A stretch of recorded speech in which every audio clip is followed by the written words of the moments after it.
Hello, everyone. Welcome back to Alpha Art Gallery's Meet the Artist series. My name is Katya Cronky Wisdom, and I am here with Jane Soodalter, who is an exhibiting artist for the New Brunswick Art Salon Photography Exhibition. Hi, Jane. How are you today?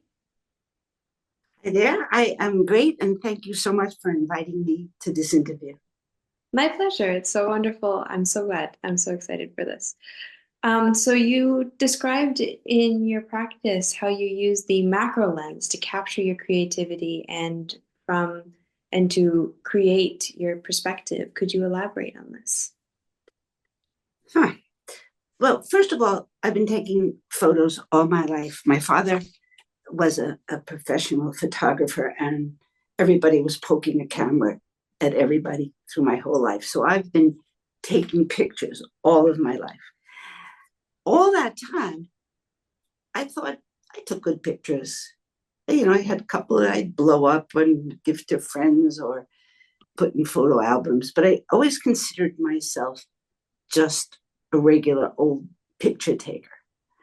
Um, but then I got my first single lens reflex camera when I was in college that had lenses that you could take off. And that really intrigued me and started me exploring more about what you could do with picture taking. And I found this really, really interesting and started exploring and shooting more. And for some reason or another, I had this urge to get closer and closer and closer to the camera. And of course, I was limited by whatever lenses I had in my character camera. So I went out and bought this little set of little things that lenses adapters that you could screw onto the front of your camera, and everything would get closer and closer. And when I did that, I went, oh, wow, now this is really interesting. Things look really different. So I finally took the big leap and bought myself, treated myself, because they're expensive, a big 100 millimeter macro lens. And I put it on my camera. I got up close. And then for the first time, the world looked different. Well, because it was all close, but it also looked different because I could see differently. I could see um, parts of things, and they didn't look like I was looking at parts of things. It looked like shapes and colors and movements and all the kinds of things that I never noticed before that defines what abstract is. Taking everything away from the real and being left with a kind of beauty that can't be defined by real life. And I had never noticed that before, even when I would go into a museum and walk through the modern art sections, and they'd see all these dripping paintings and line paintings, all that. I didn't necessarily get it. But when I look through a macro lens, I was started seeing with a different part of my brain. It's like this lobe lit up for the first time, and I went, "Oh wow, look at that! That's really beautiful." Even though it really isn't anything, it's just little parts of it, not but even parts, just colors and shapes, and um, my a different part of my brain turned on, and I could see abstractly. And I realized for the first time in my life that I was seeing abstract art, and I was seeing artistically. And that was really very, very, very exciting. That I was, I was turning on a part of my brain that I didn't even know I had, because I never considered myself particularly artistic at all. But I knew this was different. And it opened up for me just at that moment, just to open up a whole new world of photography. And that was a long time ago. And it's been like that ever since. Wow. That I cannot imagine how massive that revelation must have felt like. It was very cool. It's like not seeing in color before, and then all of a sudden you can see in color. Going from black Beautiful. and white movies to watching movies in color. It's a very Yeah. different experience.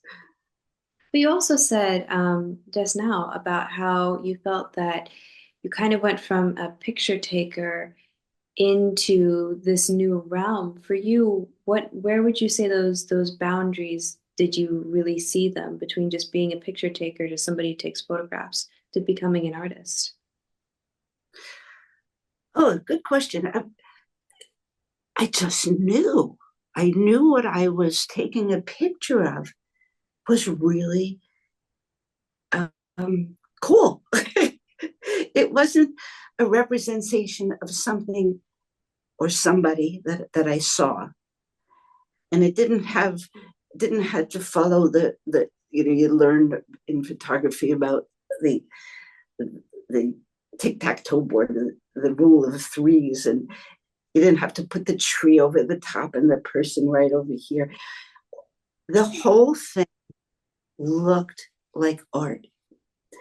It's hard to explain. It's but it just it was almost instantaneous Yeah, and very exciting.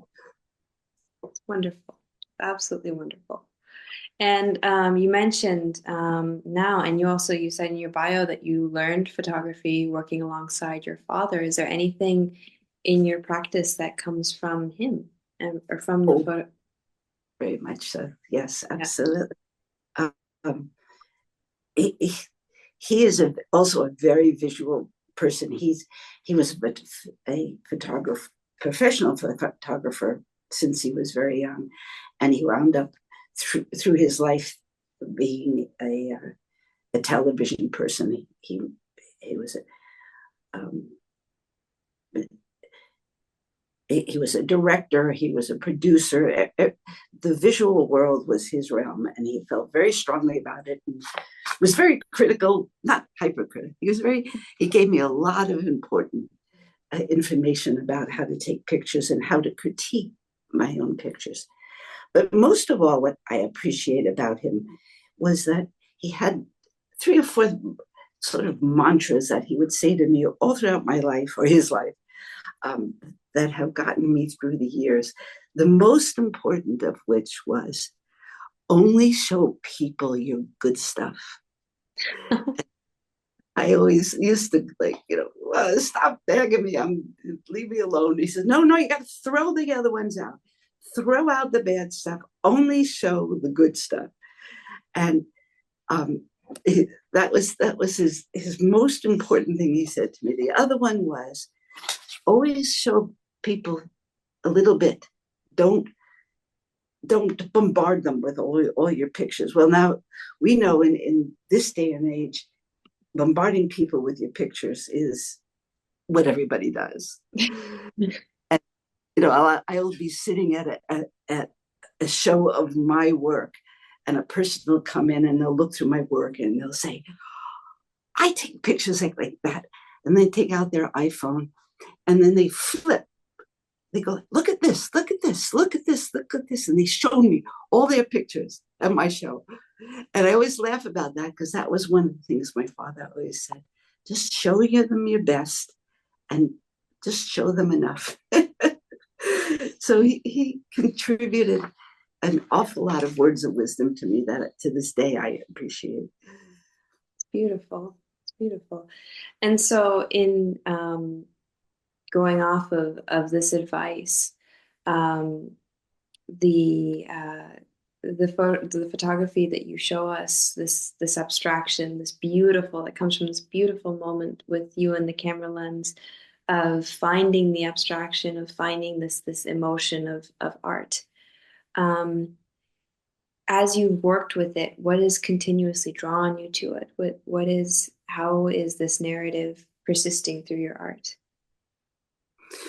What what happens is that the way I do it is it's so much fun. It's so satisfying, and I've been doing it for so long that um, It's almost like an addiction. What happens is I take, I go out wherever I happen to be, and I get really up close, and I look like this, and then something clicks in my brain. And I literally can almost feel it. My eyes switch to a different mode, and it goes, all those little waves go to a different part of my brain. And there it is in the viewfinder. I can see something, and I never know beforehand what it's going to be. I don't go out there thinking I'm going to look for something that has this and that on it. I just look, and it's like a treasure hunt. And when I see something that I know, um, wait a minute, I'm just going to make sure I turned off my cell phone. I'm sorry, I gotta turn this off.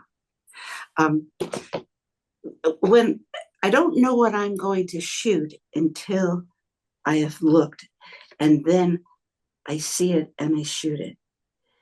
And then it becomes real after it happened. So it's a funny way of shooting, because I mean, I know where I'm going. Physically, I know where I am, but I don't know what I'm looking for until I'm actually in that mode. That's wonderful. Do you So have any extra, yeah. no, that's it. Well, do you have any extra tools that you use? You described the up close looking that you do. Do you do that entirely with the lens, or do you have other tools that you use as well? Mostly, mostly, I just handhold my camera, which is really difficult, because the thing about using a macro lens is that it has a very, very narrow um, depth of field, and like Oh, okay. a little teeny part of an inch is all you've got for depth of field. So it's very shallow, and you have to know exactly what part of the whole picture you're seeing um, is the part you want in focus, and that's very hard to do. So, but if I'm somewhere where the picture's up here, like there's a tree that I'm looking at or a truck that I'm looking at, I have to be just standing there holding it. So it's just me and my lens and my camera. And then every once in a while, if where that area is convenient to setting up a tripod, then I use a tripod. Other than and a remote. Other than that, it's just me and the macro. Wow. Wow. And so to go further into this, when you mentioned you described finding different stories every time you revisit the same subject or similar subjects, and I was wondering if you could go further into that, the experience of doing that. Well, again, that's part of the fun of it. For example, I several years ago I moved to a new home in a new condo community that was just being built, and we had moved into one of the first homes that you could actually move in, but you were living in a giant construction site. So all around me, if I walked out my front door, there were there were tractors and diggers and trucks and dumpsters all around me. It was really lovely, but um, all those pieces of machinery and tools were all, when you look through a macro lens, um, all they are these wonderful bursts of colors and shapes that come from machinery just sitting around in a work site for all that time, and developing wonderful patterns of weathering. You don't see that they're dumpsters anymore. You just see bursts of color and shapes that are corroded and rusted. So every day I would be able to take my camera, walk out my front door to the same exact places, unless they brought in a new dumpster on a new house, and then it would be exciting because it would be a new, it would just be a whole new treasure trove of things to find. But I could go out, walk out my door, and have my studio right there in front of me. And every time I would walk up to the pieces, like I'll show you this one. For instance, here's a dumpster at my house, like 30 feet away. If I walked up this close and looked in, I would see a piece of beautiful art there. I looked at it, and I sort of look all over, and there'd be people who are living in the community, and they'd go, "Oh, there's that strange woman who is standing in front of a dumpster like this." But I could go to the same, I could go to the exact same pieces of machinery, and every time I would look, I could see something different. And if I would move a little further away, just a little further away, it changed everything, changed the depth of field. It brought more things in or took them out. But it was a minefield of, not a minefield, that sounds like, it was gold mine, not minefield, gold mine, in one place of all possibilities. And that's how I explored it. It was really fun. That's wonderful. That's wonderful. And that leads me to another question of mine, which was considering how much you find in the world around you. You mentioned you go outside and your studio's right there. How does this affect the way that you perceive the world every day? Oh, it's had a huge, huge effect on my life. It's really been quite profound. What as as we see the world through our lives, as we get older and older and older, um, we, we broaden our ideas about what's out there. But if you don't actually physically see some of those things, you might not even know that they exist. Mm-hmm. And it's like if you've seen roses all your life, and tulips and all the regular flowers that we are so used to, and then one day bend down close to the ground and discover that there's a whole world of little tiny wildflowers out there that you never knew about before. And unless you have a magnifying glass or a macro lens in this case, you didn't know that beauty and structure and complexity existed on other scales except the ones that you've been surrounded by all your life. So using macro lenses have opened me up to saying, wow, what else is out there? How far wide can does it all extend, and how little tiny does all it compact into and still be as profound and complex as our regular life, and then even more so. And that all happened to me by trying to get closer and closer and closer all these years. So it had a big effect on my thinking about the world. Wow. And do you find that the photographs that you take more recently, for example, are taken at a closer angle than maybe photographs that you've taken before as a result? No, there's a range. It's a funny question, because I think I was going to say there's only a range that I'm interested in, but that's because I have a 100mm lens and I can't get any closer. When you get closer, you're going into micro photography, and that has its own whole world of people who are interested in that. and they're using attachments to microscopes and to very powerful lenses and all kinds of ways of stabilizing the camera. That's it. That's just a different way of doing things. I've been sort of interested in this one range of macro, I think simply because there's so much to see using those tools that I've never ran out of places to explore yet. Amazing, amazing. And in this tension that you've so beautifully illustrated here in this interview, as well as in your writing, between storytelling and abstraction that you found within the lens, that you found within your travels, and within these worlds that you're seeing.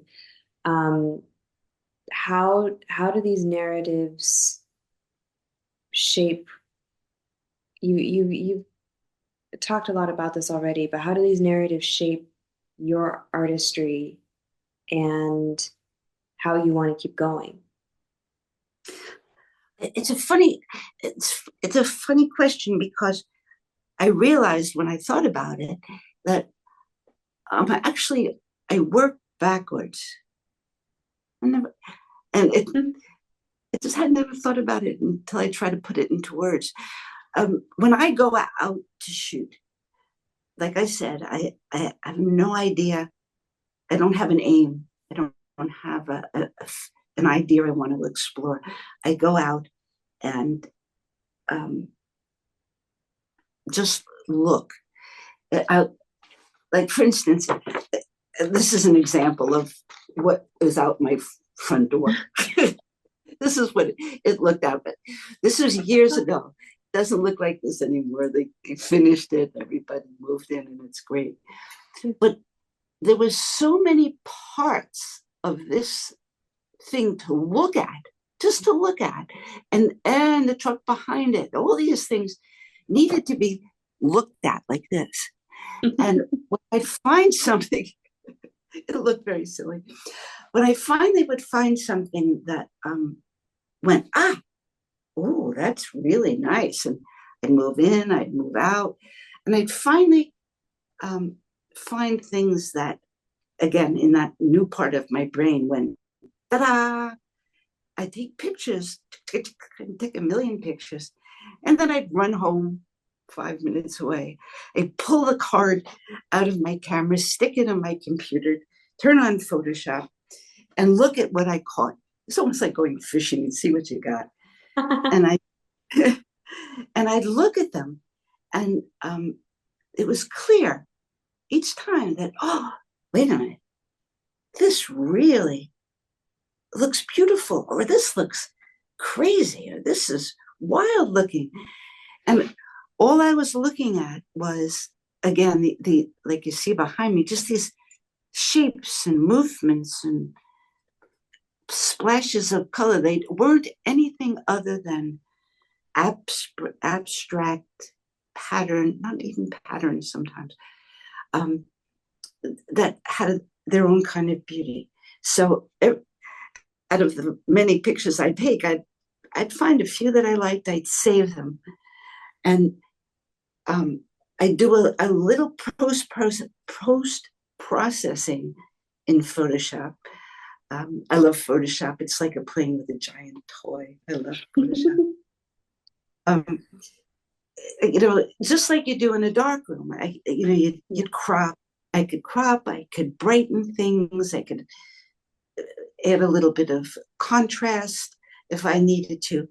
But I would post process as little as possible, because my own personal goal would be to create a picture of what I saw. I'm not interested in what we call digital art, where you start with something and turn it into something fantastic and wonderful. I wanted just to make what I saw as clear as possible. So I'd do that.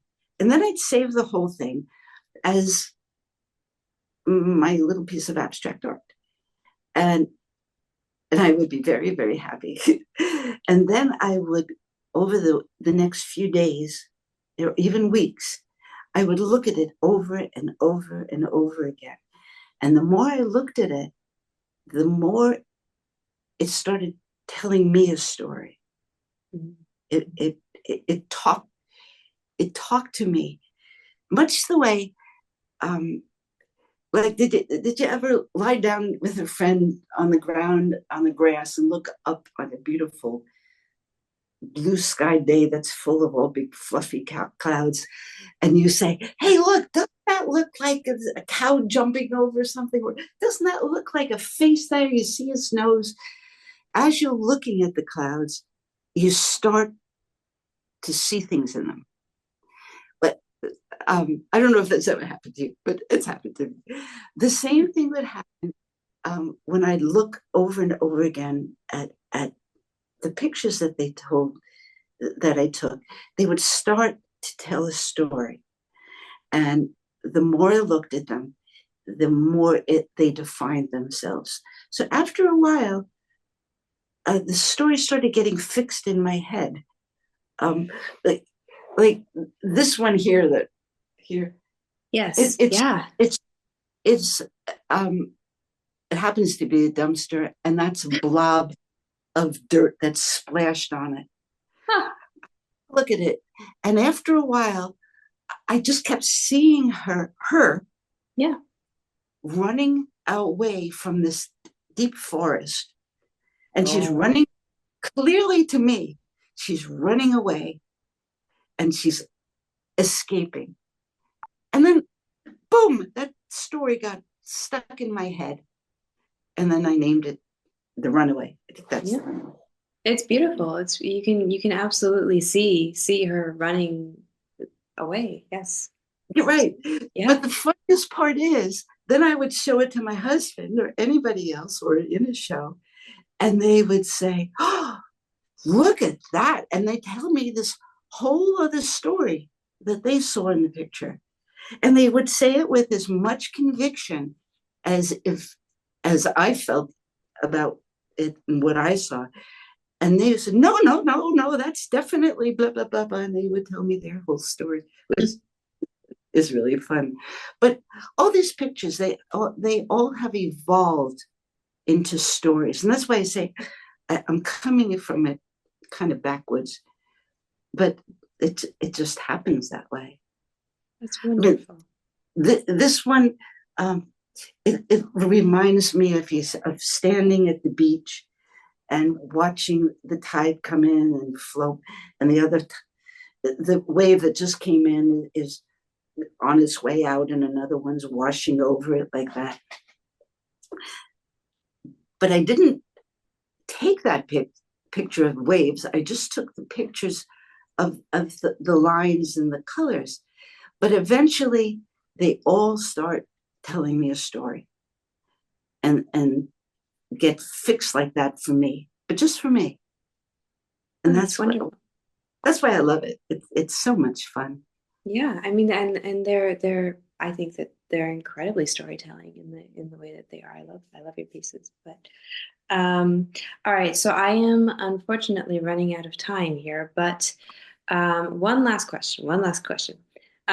So you did mention in your work many times themes of turning decay into life. And you've kind of already touched on this a little bit, but if you could just go into this just a little bit more and talk a little bit about the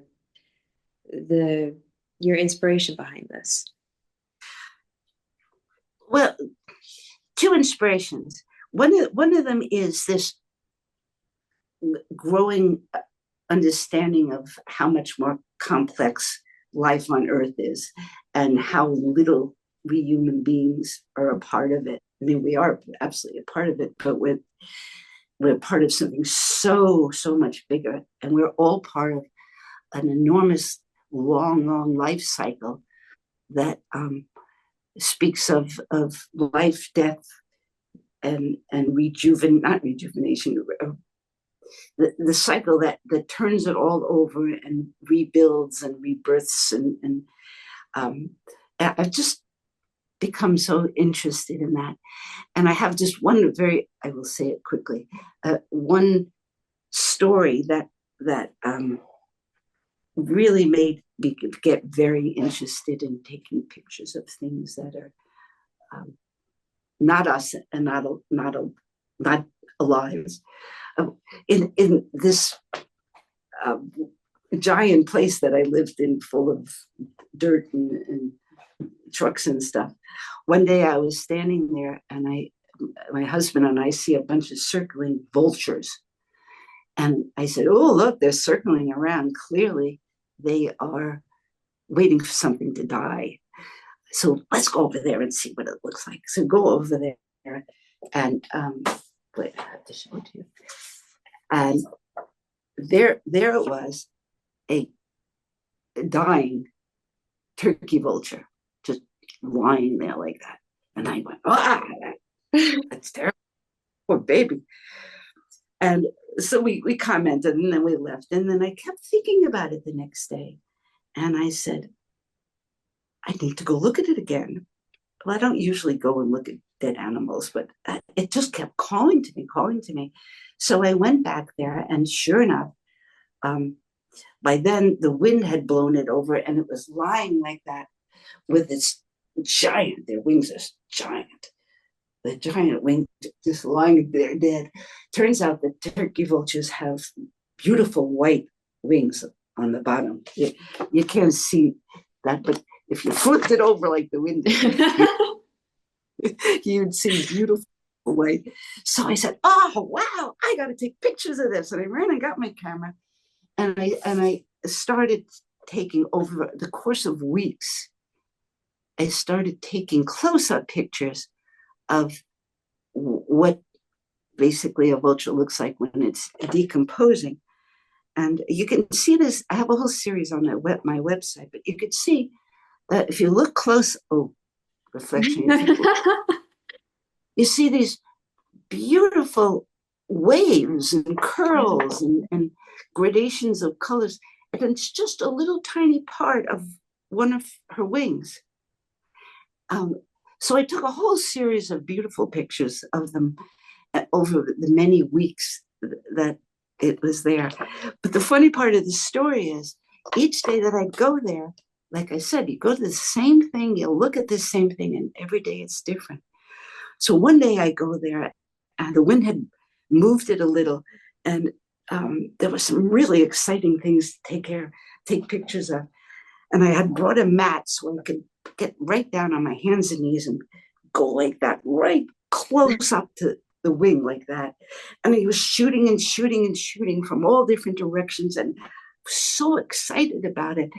And then I finished, and I ran back to my house and got in my house and put in the card into my computer, and I got it up online, and I started looking at all these fabulous shots. And my husband, who happened to be at the desk next to mine, says to me, "Jane, you really smell terrible." And I go, "What? What are you talking about?"